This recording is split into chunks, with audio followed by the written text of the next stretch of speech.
Soal nyali emang nggak ada yang ngeraguin Jokowi.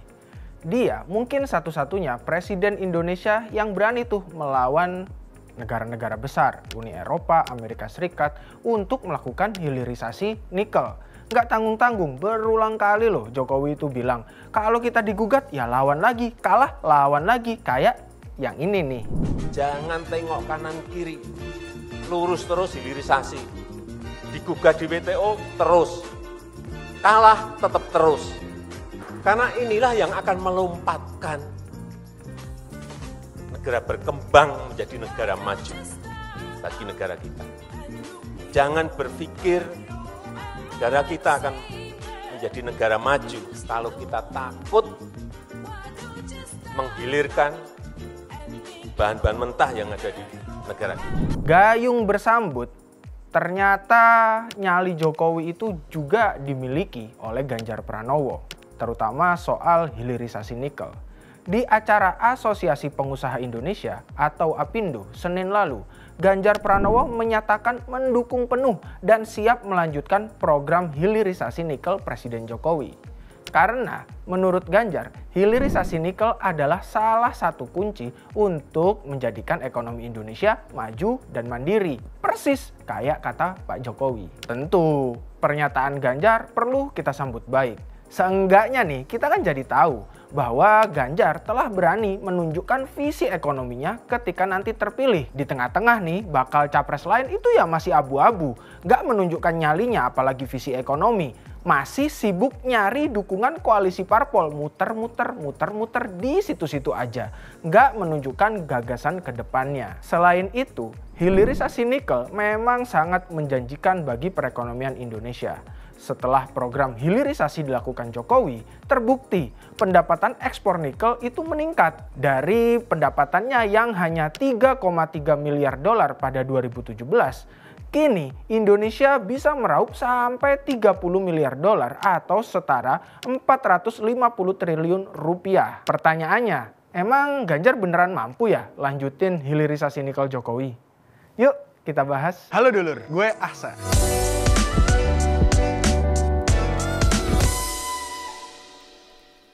Halo dulur, gue Ahsan.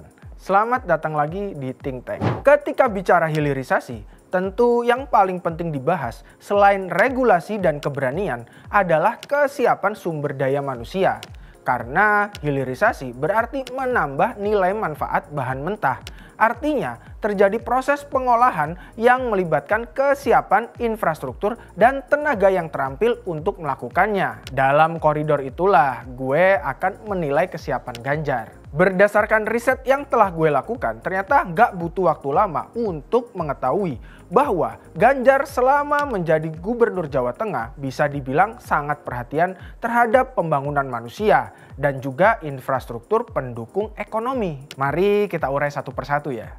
Dari sisi pembangunan manusia, Ganjar ternyata udah lama punya program peningkatan kualitas dan jumlah sumber daya tenaga terampil. Salah satu program Ganjar yang paling mencolok adalah SMKN Jateng Gratis. Melalui program ini, Ganjar memberikan fasilitas pendidikan keterampilan atau vokasi kepada para anak muda atau pelajar di Jawa Tengah secara gratis. Sehingga tidak ada batasan ekonomi lagi bagi anak muda dan pelajar di Jawa Tengah untuk ningkatin kemampuannya yang nanti bisa selaras dengan kebutuhan industri masa depan. Anak-anak miskin yang mendapat bantuan di program SMKN Jateng Gratis otomatis juga bisa meningkatkan taraf ekonomi keluarganya. Dianya dapat kerja, keluarganya jadi sejahtera, Indonesia ya semakin makmur tentu saja. Program SMKN Jateng Gratis ada di 15 sekolah semi asrama tersebar di beberapa kabupaten dan kota di Jawa Tengah. Gak cuma di 1 atau 2 kota aja, ini udah banyak banget. Dan bukan tidak mungkin untuk diduplikasi secara nasional kan. Hasil dari program-program pembangunan manusia Ganjar terlihat dari angka indeks pembangunan manusia yang meningkat di Jawa Tengah. Dari yang angkanya hanya 60-an sebelum era Ganjar memimpin, kini naik pesat jadi 72,79. Lalu, dari sisi infrastruktur ternyata Ganjar pun sudah terbukti mampu untuk menyiapkannya. Wujud nyatanya adalah kawasan industri terpadu Batang yang juga sejak awal disiapkan untuk mendukung hilirisasi nikel dan produk energi terbarukan lainnya. Kawasan industri Batang saat ini terbukti telah menarik banyak investor. Pada Juni 2023 lalu misalnya, perusahaan asal Amerika bernama SEG Solar Incorporation telah menyatakan untuk berinvestasi sebesar 7,5 triliun. Gede banget itu.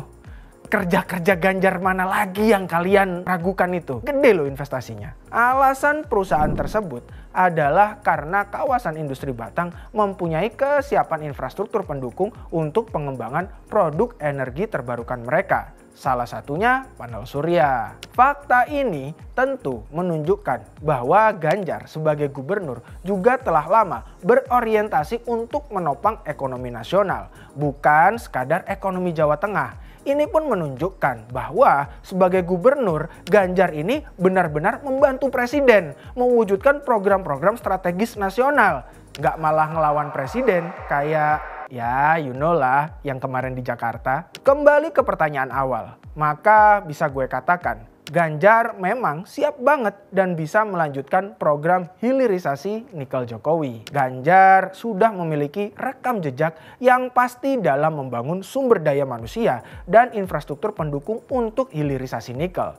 Bukan lagi sekadar gagasan, jargon, apalagi janji-janji manis. Lebih jauh lagi, bila Jokowi menyebut hilirisasi nikel sebagai salah satu jalan menuju ekonomi emas Indonesia pada 2045, Ganjar bakal semakin memperlancar jalan tersebut. Soal keberanian ya nggak usah ditanya. Pembangunan SDM sudah jelas, pembangunan infrastruktur apalagi. Jadi ya lengkap. Maka kinerja Ganjar dan keberhasilan mana lagi yang kalian pertanyakan? Sampai nanti itu benar-benar terwujud, Ganjar bisa melanjutkan hilirisasi nikel, yuk mari kita tunggu bersama. Bye.